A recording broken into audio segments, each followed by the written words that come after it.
This is continuing coverage of United States versus Sean Diddy Combs from the Hidden Killers podcast and True Crime Today. At this point, we need to stop pretending that the term S-trafficking lands the same way for everyone. Because if you say it to a juror, what comes to mind probably looks more like a Taken movie plot or a windowless van than a very real, messy, and psychologically complex version that played out in the federal courtroom where Sean Diddy Combs stood trial. And that, right there, may be the root of the problem. The prosecution told the jury what the law actually says, that trafficking doesn't require chains or cages or foreign passports. All it requires is a commercial sex act obtained through force, fraud, or coercion. That's it. But the jury, they didn't buy it, not according to them. Not because they didn't hear it, but because it didn't match their movie in their head.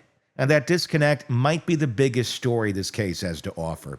So today we're digging into how this verdict happened and why it's not just about evidence, but expectation, why the jury couldn't reconcile a glamorous lifestyle with the idea of victimhood, why Cassie's access to limos, champagne, and the illusion of power may have done more to hurt her credibility than help it, and why the very real trauma she described, including violence, manipulation, and orchestrated sex acts, wasn't enough to break through a deeply held cultural belief.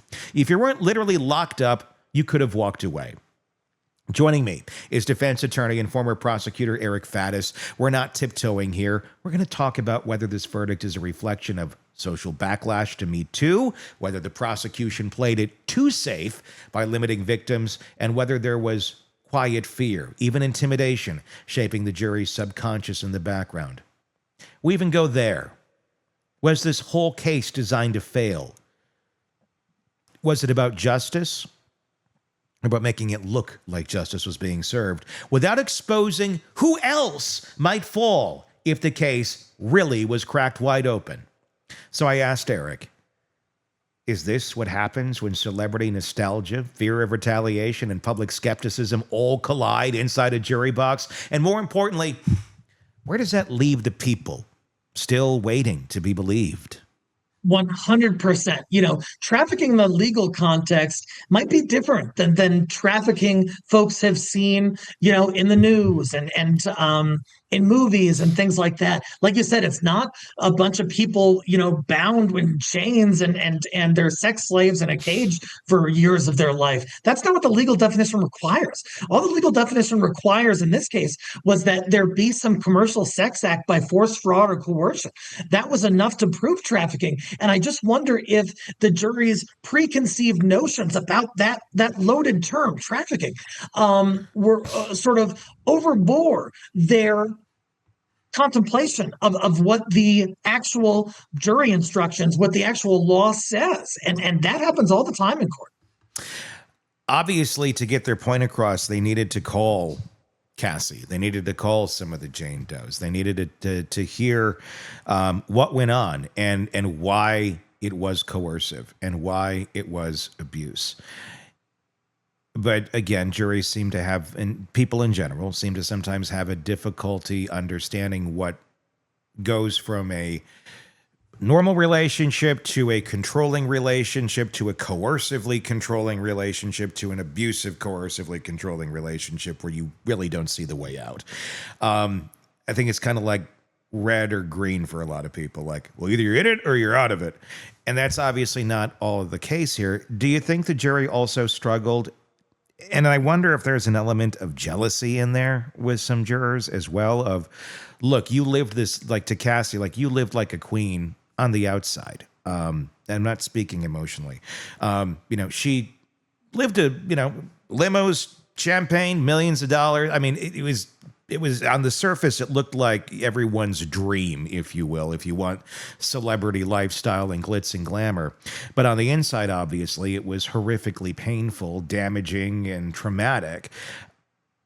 Was the jury more focused on the physicality of things, of those elements, and then the things that Cassie, in fact, did in terms of going along with some of Diddy's things, planning some of these freak-offs? Were they having a really hard time separating choice versus coercion?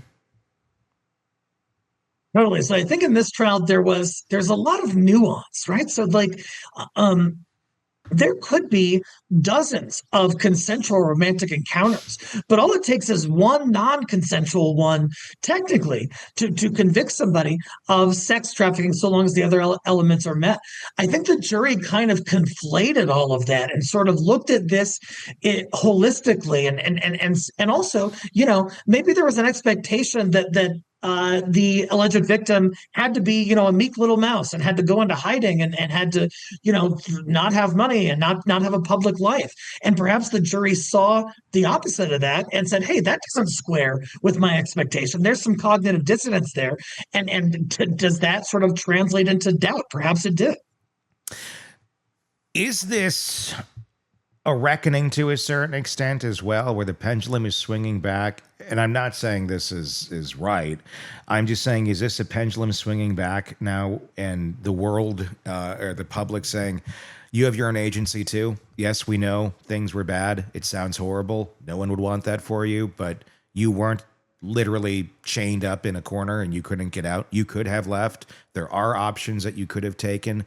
Yes, it would have been scary. Yes, it would have not been the best thing for anybody, but there were physical ways for you to leave compared to many others who are truly not in that sort of a situation. And you're saying you couldn't get out of this. Is this kind of a referendum on that, saying take more agency? And yes, you are an abuse victim, but take more agency, because you can't just come back years later and go, this is a really, really horrible guy, when you chose for years to stay with him and keep getting all the perks while enduring the abuse. I can't help but wonder if, like you said, Tony, this is in part a function of that pendulum swinging. So we started with the Me Too movement, 2015, 16 or so. And, at that point, we were saying, hey, let's believe all women and really any kind of accuser within that context. And then over time, I think there was kind of some blowback from that. And the pendulum swung a little bit in the middle. And I think when this trial hit, this Diddy trial, I think that's the point at which the pendulum had really gone to the other side. Yeah. And there are these social pressures and understandings kind of saying, hey, we're looking at this differently now. You had some choices, in their opinion, and didn't take those choices. Yeah, it's a statement. I think that, it's fair to put out there to a certain extent, because we went to believe everyone no matter what. Don't even question that there's another side, which I thought was incredibly unhealthy and insane, because people make shit up. And then we went to, okay, you're right, people make shit up. We got to be, make sure, vet this. And now I feel like with this one, it's like he's on video stomping on her head and it's still not enough. So it's like over here, way over here. We have a very hard time staying here in the reality of life, in the middle, where things can be reasonably thought out. What do you think that the prosecution could have done different, could have done better, if you're reviewing this and saying, okay, you really want a conviction? Here's how you could have had it. Here's how you blew it, in your own opinion.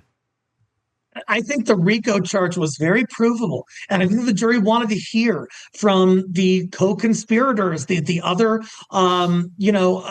bad actors involved in that. The prosecution could have called KK, who was the assistant, could have called as a witness D-Rock, who was security, because allegedly those folks had knowledge of the criminal activity in which Diddy and Bad Boy Entertainment were all sort of engaging in a coordinated way. The prosecution didn't do that. On the sex trafficking charges, I think the prosecution could have included several other alleged victims. You can't have too many, or else you're going to have an appellate issue. But if you include, a handful of other ones, that could really bolster this notion that, hey, this wasn't just two sort of one-offs where there were complicated relationships, possibly transactional. This is a pattern among, at least 5 alleged victims. It can't be the case that all of them are making it up. Why didn't they do that? Why didn't they do exactly what you suggested and call those specific people? Is there any reason? Is there any logical reason why? Anything holding them back? Any legal reason holding them back? You got to be a little bit careful as to how much you pile on as a prosecutor. We saw that in the Harvey Weinstein case, the first round, where I believe they called 6 alleged victims. And what the appellate court said was that was that the charges were only based on some of the alleged victims, and the other folks that was uncharged conduct. It became too prejudicial. It created this impression on the jury's mind that he must have done it because he has a propensity to do that. So you got to be careful about that. And I wonder if that was on the prosecutor's minds, and also just the length of the trial itself. It already went for about 2 months, and that was only with 2 alleged victims. Here's another one for you. Or was this all, I mean, I'm not a conspiracy theorist, but, on things like this and Epstein, there was so much buzz that there were so many big people that were going to go down on this. When the government originally brought the charges against Epstein years ago, before last time when he killed himself, allegedly, it was a very light charge. It was a slap on the wrist. And it was just like, there's all this evidence, but we got to make it look like we're doing our job here. So I'm wondering, was this another plan of let's make it look like we're doing our job here? Diddy was a much more large public figure, entrenched in people's normal lives in the lexicon of pop culture. So probably needed to have a little more intention than just, that creepy guy that you guys who are really paying attention know who he is. We got to look like we're doing something. This was Diddy. We got to do a trial. And is going to walk away with a very light sentence. I'm wondering how much of this was for show and really wasn't necessarily to actually get to the end of this, but to show that we got to make it look like it, but we can't go too far because there's certain people that could go down here beyond Diddy. If, just hypothetically, the government had that idea that, hey, if we dive into this too deeply, we're going to expose some folks, and for whatever reason, they didn't want to do that. Then this presentation would make a whole lot of sense. Streamlining it, limiting it to 2 alleged victims who ultimately testified, and not really referencing any other stars. There weren't, although the alleged victims in the civil cases have certainly been more vocal about who might be involved. This federal criminal case, we really didn't hear about any other bad actors, although that information exists. And so why didn't we hear about it? That's a very good question. Just like, the Epstein list is gone too.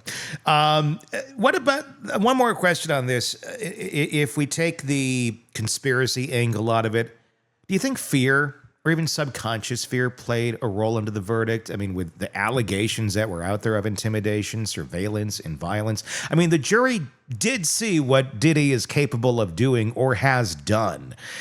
He just wasn't being charged for some of it at that point in time.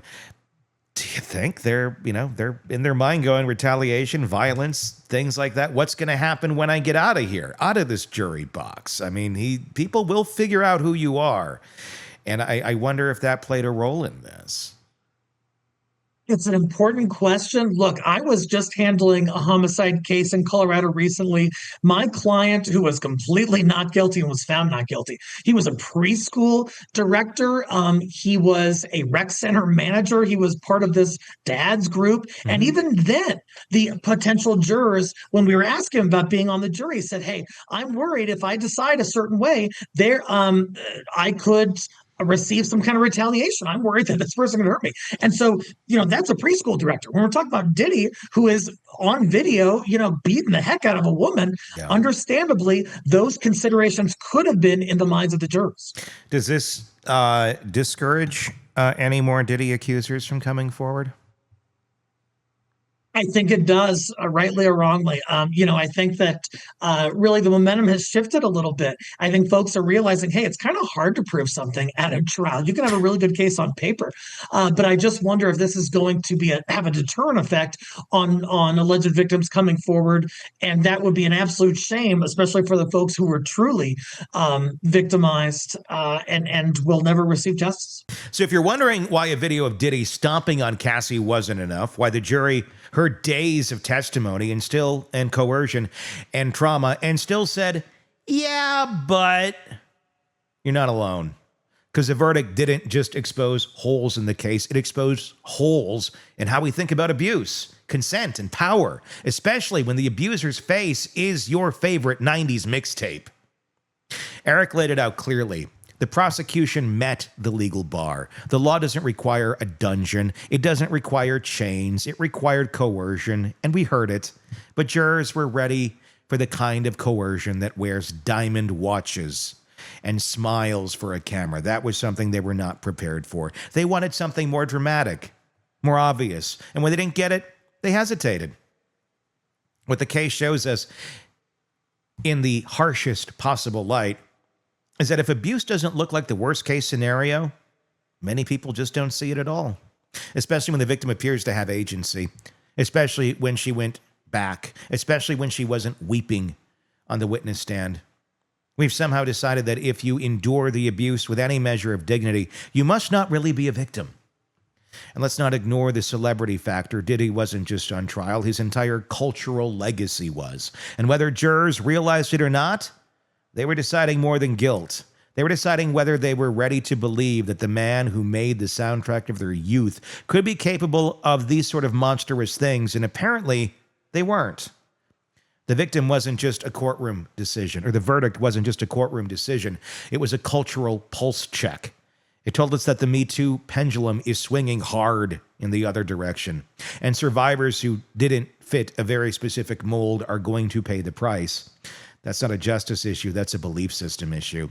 And if prosecutors and jurors alike can't see past the surface, can't accept that abuse can happen in mansions and private jets just as easily as in basements and alleyways, then justice will always come with an asterisk. So if we're left with a pretrial, or a partial rather, conviction, an open wound, and a whole lot of questions still hanging in the air, that's what we have. This case isn't over, but the reckoning, not even close. Tell me your thoughts in the comment section on YouTube. We'd love to hear it. If you're not already on our YouTube page, please go check it out. Search Hidden Killers with Tony Bruschi and join us there so you can join in on all of that. And please do hit subscribe. Also, hit subscribe on the podcast platforms if that's where you're listening to us, or vice versa, or both, even better. And you can listen to us in the car and watch us when you can on your phone, or your computer, or your TV, whatever. Just hit subscribe in both places if you would. It helps us grow the show, and we do greatly appreciate it, so we can keep bringing you all this reporting every single day. Until next time, my name is Tony Bruschi. We will talk again real soon. Craving non-stop true crime updates? Press subscribe now and get the latest cases, analysis, and expert commentary delivered straight to your feed. Only from the Hidden Killers podcast and True Crime Today.